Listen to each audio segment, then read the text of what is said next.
आज सुबह जब अपनी पानी की गाड़ी पर जाने के लिए बाहर निकला तो देखा आज तो मौसम जबरदस्त हो रहा था। तो मौसम को इग्नोर करते हुए ओला उबर की बाइक करके मैं निकल गया सीधे अपने पानी की फैक्ट्री की तरफ, क्योंकि सर्दी हो या बारिश पानी की सप्लाई तो करनी है। और थोड़ी देर बाद मैं अपनी गाड़ी पर भी आ गया और मेरी रानी को लेकर निकल गया मैं सीधे सप्लाई की तरफ। और आज तो मौसम सच में काफी ज्यादा बारिश का हो ही रहा था। थोड़ा बाहर देखा तो आज इंद्रदेव सच में गुस्से में लग रहा था कि बारिश जरूर होगी। इन चीजों को इग्नोर करके फिर मैं भी सप्लाई पर लग गया, क्योंकि जितना लेट मैं करूंगा उतनी लेट मेरे को सप्लाई करने में टाइम लगेगा और चारों तरफ से फोन भी आने लग जाएंगे। तो मैंने तो सप्लाई मेरी शुरू कर दी। उसके बाद मेरे को निकलना था SMS हॉस्पिटल की तरफ। और आज तो मैं वैसे भी लेट था तो ब्लॉग बनाने का मन भी नहीं कर रहा था, लेकिन मैंने फिर भी ब्लॉग बना ही लिया। उसके बाद जैसे मैं अपने पानी की फैक्ट्री पर आया तो मैंने गाड़ी लगा दी अंदर की तरफ। फिर हमारे बड़े भैया सन्नी जी की सप्लाई करने के लिए मुझे जाना था, क्योंकि आज उनकी हेल्पर की छुट्टी थी तो वो गया हुआ था गांव। तो मुझे निकलना था उनकी सप्लाई करने के लिए। तो टंकी में लगा दिया पाइप टंकी भरने के लिए और फिर मैं इंतजार करने लगा पानी भरने का, क्योंकि पानी भर के निकल जाएंगे सप्लाई पे। पानी भरकर जब मैं निकला तो रास्ते में देखा मेरी गाड़ी की मैं हवा कम थी। पीछे जाकर देखने पर पता चला कि टायर में तो कील लगी हुई थी। तो क्या करना था, पंचर निकलाना था। तो मैं पहुंच गया पंचर वाले के पास और अंकल जी भी पूरी मेहनत के साथ तैयार करने लग गए हमारे पंचर बनाने का काम। थोड़ी देर बाद हमारा पंचर का काम भी पूरा हो गया और मैं निकल गया सप्लाई के लिए। जो मुझे सप्लाई शुरू करनी थी वो सप्लाई शुरू करनी थी मुझे त्रिवेणी नगर से। तो मैं सीधा गाड़ी लेकर पहुंच गया श्री श्याम लाइब्रेरी। यहाँ जाने के बाद मैंने भरी पूरी यहाँ पर 9 बोतल और 9 बोतल भर के उनको लगा दिया ठिकाने पे। और ठिकाने पे लगाने के बाद फिर मैं यहाँ से भी निकल गया, क्योंकि अब मुझे देना था त्रिवेणी चौराहे पर लेंस कार्ट पर पानी।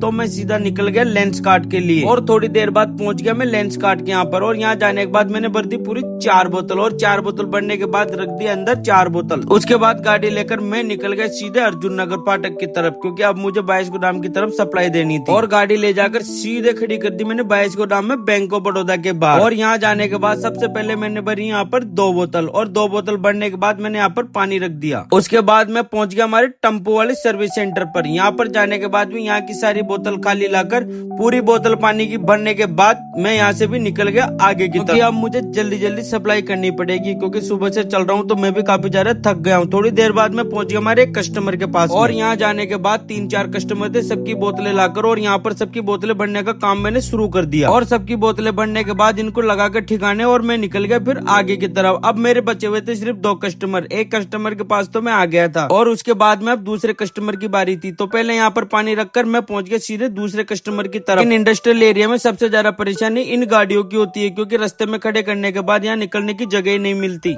फिर यहाँ से बचकर निकलने के बाद मैं पहुंच गया सीधे हमारे लास्ट कनेक्शन पर। और इस टेम्पो के सर्विस सेंटर पर पानी रखने के बाद मेरे दिल को काफी ज्यादा शांति मिली। उसके बाद में अब मुझे निकलना था मेरी पानी की फैक्ट्री की तरफ। और आप सभी से मुझे एक बात कहनी थी, क्योंकि कल मेरी